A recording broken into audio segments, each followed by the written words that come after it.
নমস্কার বন্ধুরা, ঘরোয়া রান্নাঘর রেসিপিতে আপনাদের সকলকে স্বাগতম।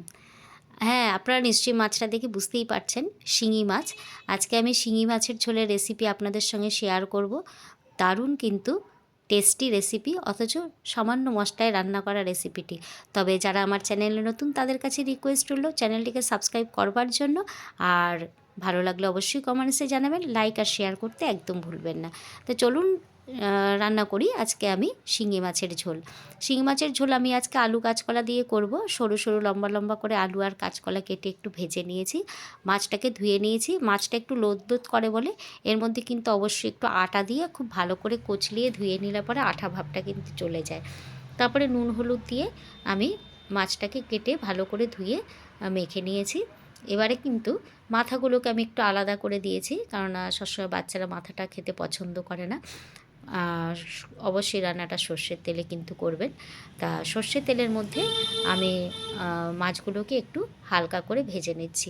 এই মাছ কিন্তু কড়া ভাজা যাবে না, হালকা করেই ভাজতে হবে। মাছটা হালকা করে ভেজে আমি তুলে রাখছি।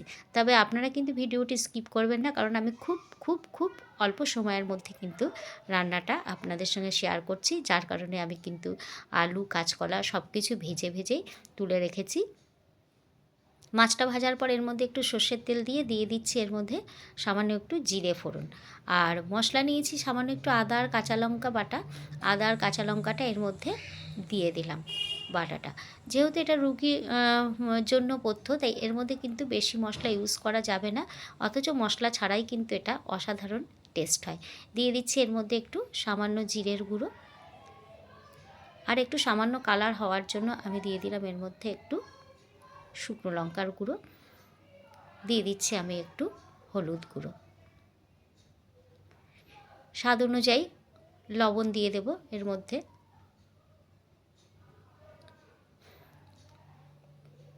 আর দিয়ে দেব একটু সামান্য চিনি।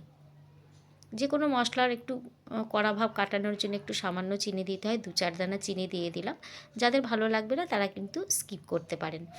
এবার এই সমস্ত মশলাগুলোকে একটু ভালো করে আমি কষিয়ে নিচ্ছি। মিডিয়াম আঁচে মশলাগুলোকে কষিয়ে নেবেন, বেশি আঁচ দিলে মশলাগুলো পুড়ে যাবে।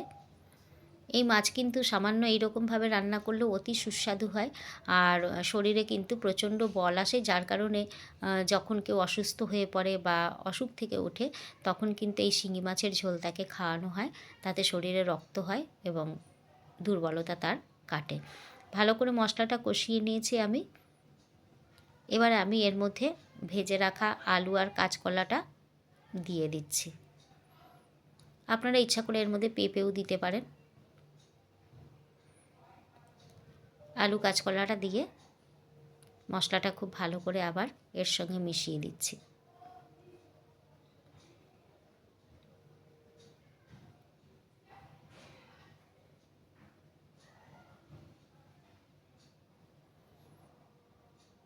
আপনারা যারা যারা আমার ভিডিওগুলো দেখেন তারা কেমন লাগছে ভিডিওটি অবশ্যই কিন্তু আমাকে কমেন্টসে জানাবেন।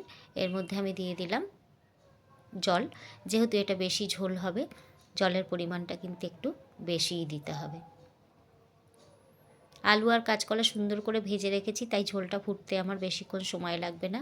আর এর মধ্যেই কিন্তু আমি মাছটাকেও দিয়ে দিলাম, কারণ খুব ভালো করে মাছটা আলু আর ঝোলের সঙ্গে ফুটলে পরে তবে মাছের সমস্ত গুণাগুণটা কিন্তু ঝোলের সঙ্গে মিশে যাবে। এবার আমি ঝোলটাকে একটু ফুটতে দিচ্ছি। মিডিয়াম আঁচে 4 মিনিট মতন ঝোলটা আমার ফুটেছে। দেখে নিচ্ছি আলু আর কাঁচকলা সিদ্ধ হয়ে গেছে। এবারে আমি মাছটাকে কিন্তু নামিয়ে দেবো। আপনারা ইচ্ছা করলে এর মধ্যে ধনেপাতাও দিতে পারেন। আমি ধনেপাতা ছাড়াই রান্না করেছি। ব্যাস, মাছ রান্না আমার রেডি। ভালো থাকুন, সুস্থ থাকুন। Thank you.